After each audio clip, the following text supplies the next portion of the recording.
মাকবোৰ সঁচাই বেলেগ ধাতুৰে গঢ়া দেই। নিজৰ সুখ আনন্দ সকলো বিসৰ্জন দিয়ে কেৱল এটাই আশাত,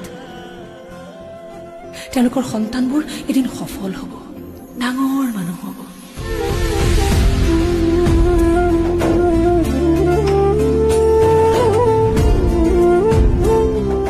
কিন্তু সফল মানুহ হোৱাৰ পাছত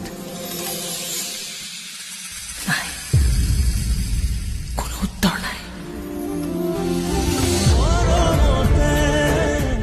অনবৰতে চকু পানীত তিতি থকা এটা প্ৰশ্নহে আছে মাকবোৰৰ বুকুত, মইনা কুশলে আছনে?